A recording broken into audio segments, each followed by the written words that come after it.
Hi there, and welcome to This Day in History for January 16th.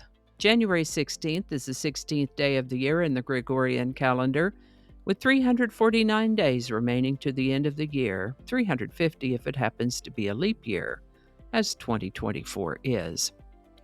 Today's word is spunky. Spunky is an adjective that means full of spunk. Courageous, spirited, unwilling to give up, often in a lively or playful way. Some example sentences could be, that spunky little dog chased the intruder right out of the yard, or her spunky attitude in the face of adversity inspired everyone around her, or even though he was the youngest one in the class, his spunky disposition made him stand out. The word spunky, being full of spunk, comes to us from Scottish, Gaelic before that, and the noun form spunk meant a small fire or spark.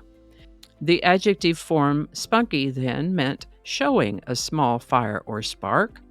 It was easy then to apply that description to personality traits.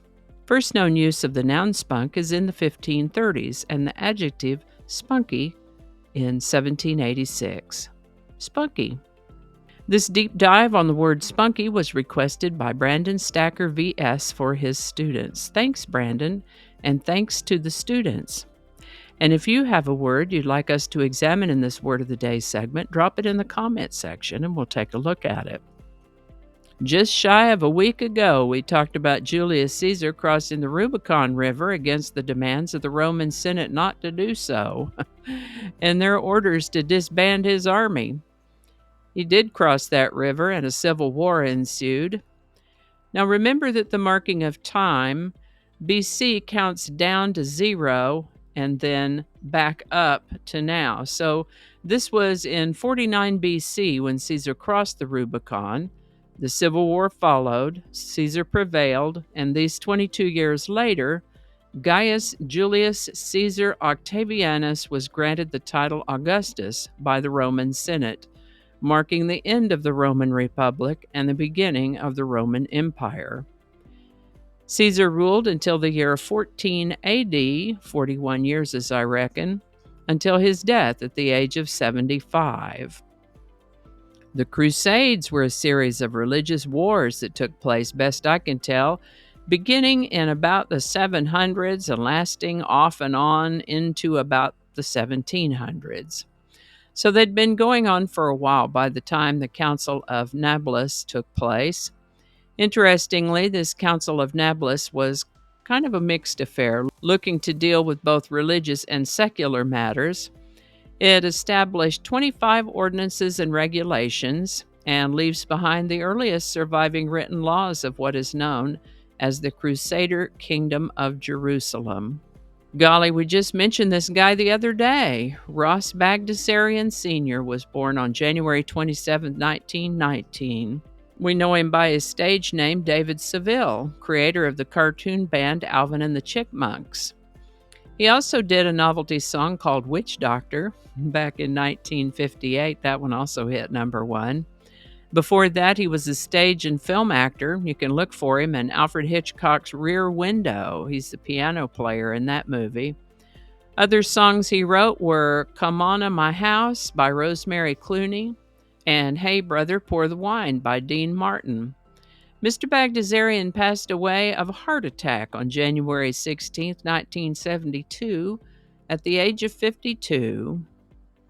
Harvey Philip Spector was born December 26, 1939. We're more familiar with him as the American record producer and songwriter Phil Spector. He's famous for a music production style known as the Wall of Sound and came to be one of the most successful producers of the 1960s, one of the most influential figures in pop music history. Beginning in 1958, he wrote or co-wrote such songs as To Know Him Is to Love Him, Be My Baby, Chapel of Love, To Do Ron Ron, River Deep Mountain High, Take Me Home Tonight, Then He Kissed Me, Walking in the Rain, and You've Lost That Lovin' Feelin', just to name a few. He co-founded the Phillies record label when he was 21, making him the youngest ever U.S. label owner at that time.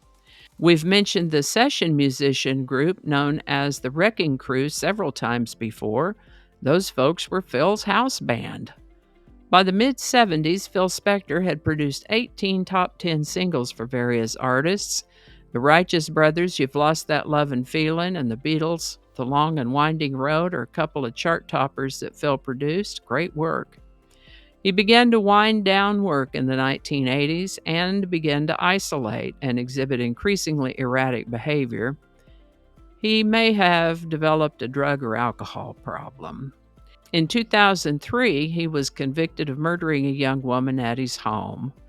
Phil Spector passed away in prison on January 16, 2021. He was 81.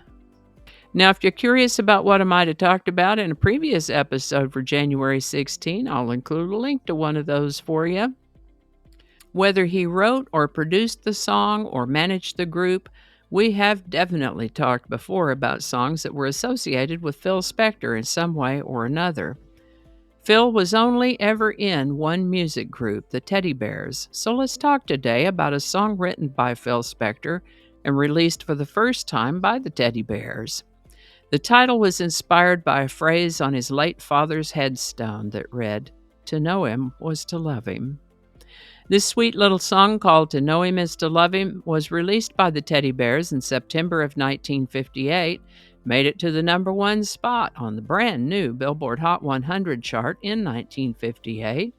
The song was changed a little in title and lyrics to Know You Is to Love You, performed by Peter and Gordon and Bobby Vinton. And in 1987, Dolly Parton, Linda Ronstadt, and Emmylou Harris released the song as a single in January of 1987, and then on an album titled Trio in March of that year. What stunning voices those ladies have. To Know Him Is to Love Him, written by Phil Spector.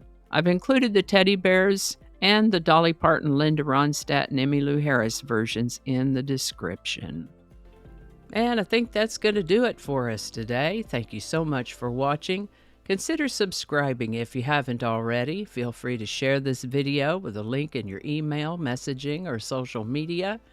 If you enjoyed this series, check out the playlist that contains these videos, and I'll put a link to that in the description. That description lives on YouTube, so for other platforms, I'll include a link to my blog page that's called No Really. You can also find me on Rumble, BitChute, and Odyssey. All those links in that description. Alrighty, that's all I can think of right now. Thanks again and all. See you next time.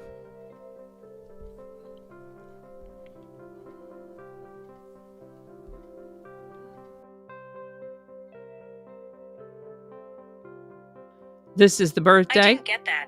Could you try again? I wasn't talking to you. John, are you kidding me? Okay, hold on. We got to make that be quiet. You got to read the black part. Hi there, and welcome to This Day in History for, where's your microphone? Okay, we don't want to say the same thing twice. Get your microphone. What is it with you and this microphone? Okay, here we go. Okay, we are still recording. That's great. Okay. How about that? We'll have a lot to edit today. Cacophony is a sound. Cacophony is a noun that you got to read it the right way. Let's start over.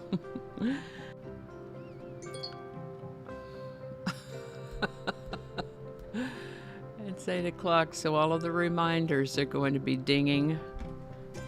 I forgot to turn those off. Okay, stop it. It's 8 o'clock. Don't alienate people who can be helpful to you. Flinging happiness all over the place.